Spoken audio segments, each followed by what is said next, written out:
CSS. Pengenalan dan penulisan CSS. Apa itu CSS? CSS, Cascading Style Sheet, adalah bahasa pemrograman yang digunakan untuk mendesain sebuah halaman website. Dalam mendesain halaman website, CSS menggunakan penanda yang kita kenal dengan ID dan class. Perbedaan dari class dan ID adalah class dipanggil pada CSS atau JavaScript dengan menggunakan tanda titik, sedangkan ID dipanggil pada CSS atau JavaScript dengan tanda pagar.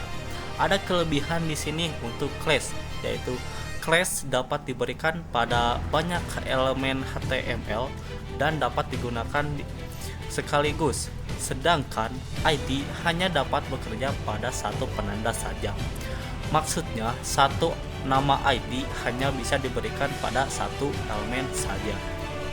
CSS dipakai untuk di sini bisa dilihat untuk mengatur ukuran font, mengubah font, mengatur warna dan format, mengatur ukuran layout, lebar tinggi dan warna elemen, mengubah tampilan form, membuat halaman website yang responsif, menambahkan garis batas pada elemen, mengatur jarak dalam elemen, mengatur bagaimana elemen ditampilkan, mengatur jarak keluar elemen, mengubah gaya elemen saat kursor di atasnya, dan lain sebagainya.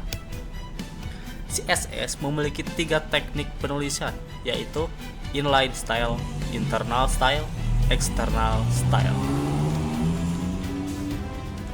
Inline style adalah metode untuk menerapkan aturan CSS pada HTML secara langsung menggunakan atribut style.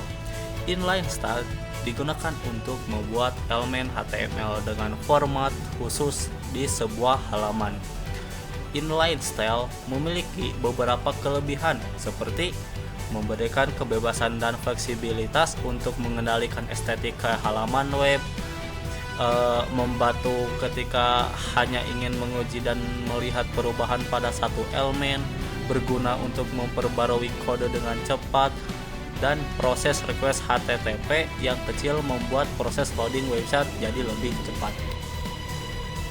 Yang kedua, internal style adalah kode CSS yang dimasukkan ke dalam dokumen HTML untuk mengubah desain halaman web. Internal style juga disebut stylist sheet tertanam. Cara menggunakan internal style,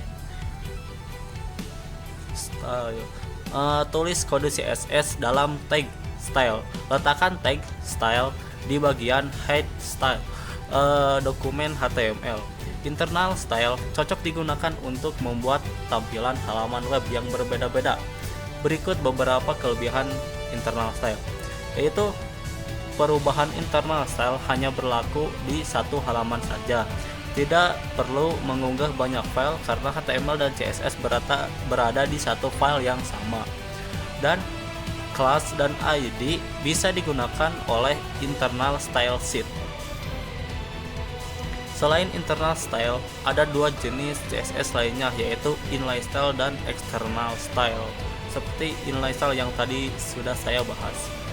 Yang terakhir ada external style atau lembar gaya eksternal, adalah kode CSS yang ditulis dalam file terpisah dari kode HTML. File CSS ini memiliki ekstensi CSS dan biasanya diletakkan setelah bagian tag head pada halaman web. External style memiliki beberapa manfaat, di antaranya yang pertama, membuat kode script website lebih mudah dipahami dan struktur. Terus membuat pengelolaan kode script website lebih mudah saat ada perbaikan. Terus membuat ukuran halaman menjadi lebih kecil, membuat struktur HTML menjadi lebih rapi, membuat loading website menjadi lebih cepat, membuat file CSS dapat digunakan pada beberapa halaman website sekaligus. Untuk menunjukkan ke external style sheet, Anda dapat menggunakan elemen tag link di bagian tag head dokumen HTML. Baik, sekian dari saya. Terima kasih dan sampai jumpa.